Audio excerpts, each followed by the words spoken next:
Hey, mate, Yeah. you're no stranger to dealing with a bit of shit thrown at you, right? Like I remember you were telling me that even some of the iconic musicians, they even slung some crap your way because of the manner with which you came to public prominence. And then, a couple of Yeah. indiscretions, like some lunatic throwing a full can of beer at you, and you reacted understandably and logically in a way that I could certainly say, holy crap, that could be a lethal weapon thrown at this poor Yeah. bugger. He got into someone. So you've had both your peers and the public and the media throw some crap at you, and yet you've remained you, and you haven't been cancelled. Like, you've remained you, you've remained relevant, you've taken the knocks. How have you done that kind of mentally? Because as the country now, we're copping whacks from some of our Yeah. friends and some of our former friends and all of that.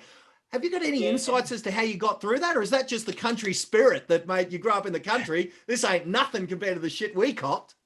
Like, yeah, I don't know, but it was like 35 cans too, but not just Oh, one. was it? It was one of Because didn't you catch one or something and throw it right back? at the start. I caught one just before I even opened my mouth to start singing. Someone threw one, I caught it. I probably went, that probably didn't do me any favours. But yeah, I asked them to stop 5 times, and got to the point where the one nearly, I just didn't see it coming, and it whizzed past my eyelid, and it actually frightened the Jesus out of me. That's why I sort of reacted the way I did. But you got to get a tough skin with all that sort of thing. I read a message on Twitter the other day. I don't go on Twitter much because I think people on Twitter are fairly more nasty sometimes. Some bloke did a post that said my father passed away, and he wrote a letter before he died for me and my 2 brothers to read after he passed away, and he said, and he dedicated a whole paragraph to how much he hates Nosy. Oh, really? I went, well, that's a new one. You'd think you'd spend that paragraph trying to write something a little more... reflect on his I don't life. know, but back in, he must have had some deep-seated hatred, that fella, from whatever he's seen. I must have... might have played against him at some stage, I don't know.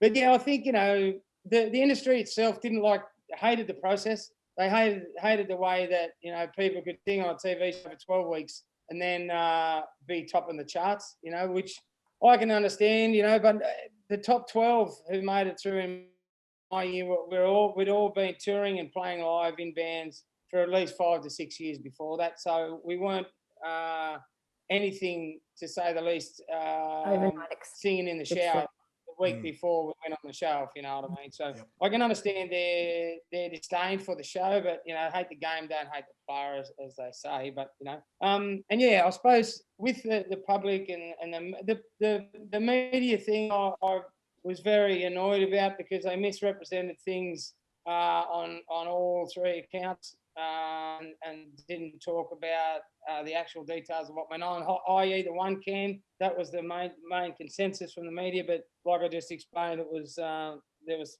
35 cans on stage at the end of the set. Like, I seen them, one hit the keyboard and they just explode because they were half full of beer.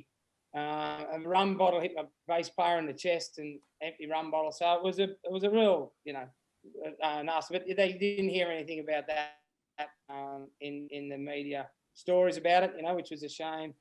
So I think me knowing the full story in my own mind of what actually happened on those nights helped me get through a lot of that and put a lot of that negativity behind me, because I knew that they were misinformed, and whether they were intentionally delivering the story or the made-up story, their made-up story, which, I think is the fake news, which I think this day and age we're seeing a lot of that with a lot of different things in the media, especially with this COVID stuff. We're seeing footage from some other hospital in another country saying it's the Melbourne hospital and all this sort of thing. So it's hard to believe anything you see these days. But yeah, I think the biggest thing for me was knowing full well 100% what actually happened on all accounts, and I wasn't angry with myself.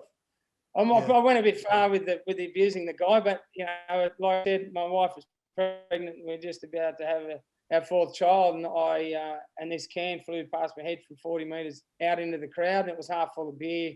And I generally panicked and just thought, wow, that would have killed me. Like, we just had 6 months before that, we'd had a cricketer die from a cricket ball, you know, and this is a half full can, which would probably have as much force and thrown from 40 metres away. So, you know, anything could have happened if it had hit me in the face and took an eye out or something like that. So that was out of sheer fright.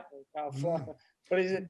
The fight or flight. Fight When or those flight. hormones are going through your body, you can't be responsible for reacting, mate. That is a big responsibility to expect you to say, "Now, gentlemen, come on can now." you stop that, please? Yeah, exactly.